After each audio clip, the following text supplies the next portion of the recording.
Today, the moon is in Aries and it forms its first quarter. So we are one quarter of the way through this current moon cycle that began with a Capricorn new moon.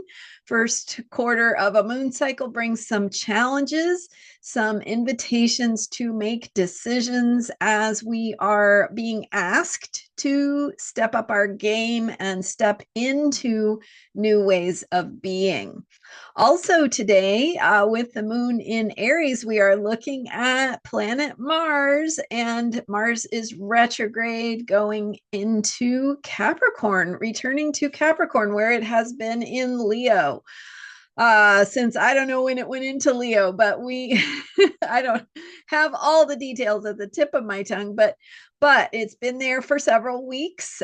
We did have Mars forming its last opposition, or its second opposition on January 2nd, 3rd, retrograde in Leo. And the first opposition that Mars formed with Pluto was November 3rd, just before the election. So, and that was in Capricorn Cancer. So I'm going to break it down for you today. Thanks for being here. I'm Marina Orms here with your Astro Vibe for Monday, January 6th.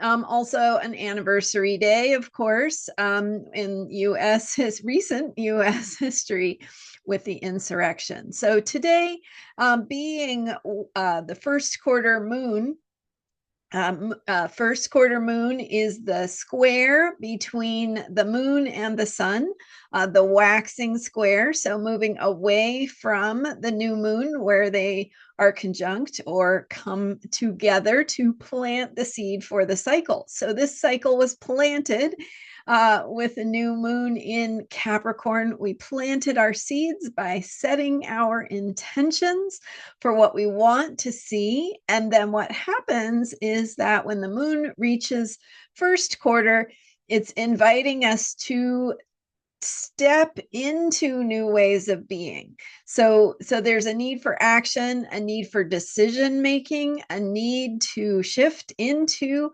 higher consciousness, higher possibilities, right? So in other words, to become what we want to become, to manifest our intentions, we cannot keep doing things the way that we have done them in the past.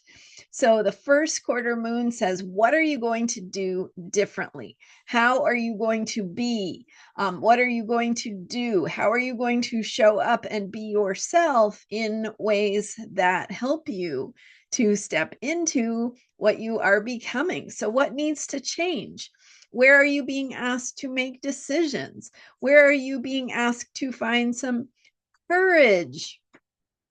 Right? So that Mars and the Aries energy comes in saying you have to be courageous to make this decision to shift into new ways of being is going to require you to step into something new, something that may feel not completely comfortable.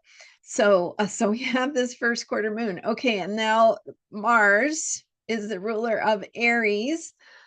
So looking at Mars now retrograding back into Capricorn, where so Mars has been in Leo. It of course has had two now oppositions to Pluto, and that Leo energy is saying, here I am. Here I am. I'm shining my light in the world. It's all about me. Look at me. See what I'm doing, what I can do. So there's certainly the ego component of that, but also the creativity component of it, the authentic self-expression component of it. So the invitation here is to do that work of sharing and being creative and expressing yourself and your truth authentically.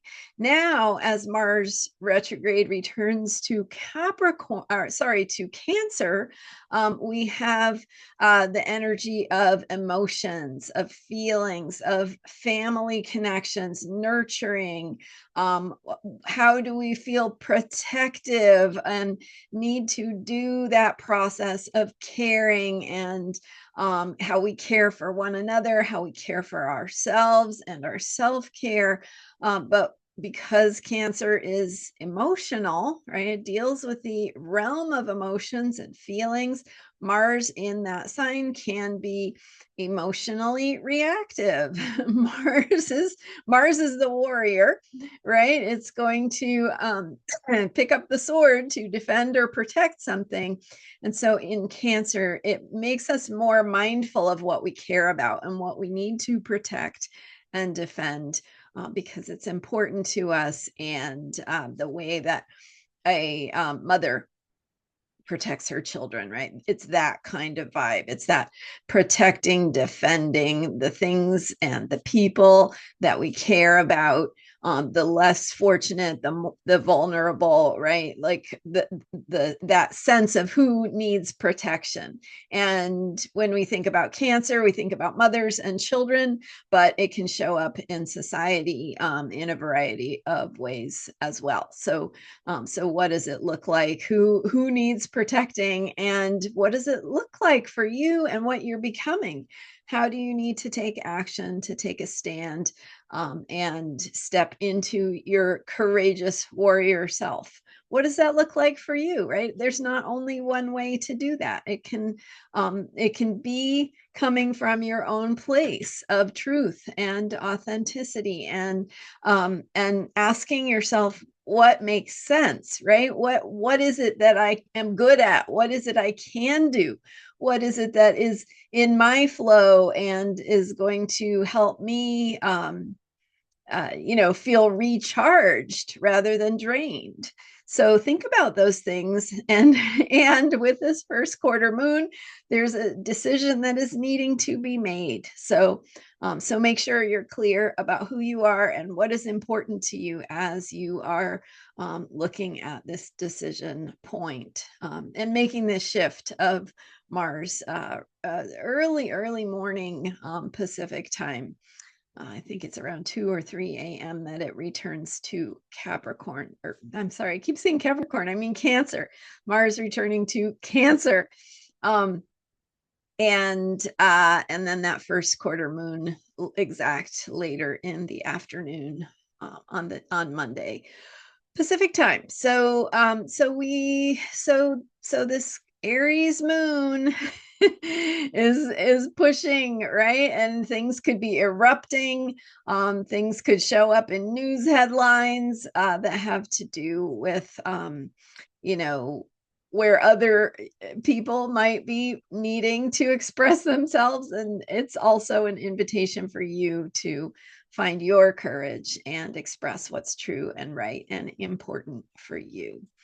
So, kind of a lot of energy today, and thinking about the Aries energy of being the warrior, but also having a gentle and expansive view of warrior energy, because it can look a lot of different ways, right? It might it might look like going and helping out at a soup kitchen, or joining something that you care about in your community. So remember that there is not only one way to be active, to be proactive, to be courageous, and to be a warrior. It means affirming what is important to you, what you care about, and what you want to protect. So hopefully that's helpful. Thank you for being here. I'm Marina Orms.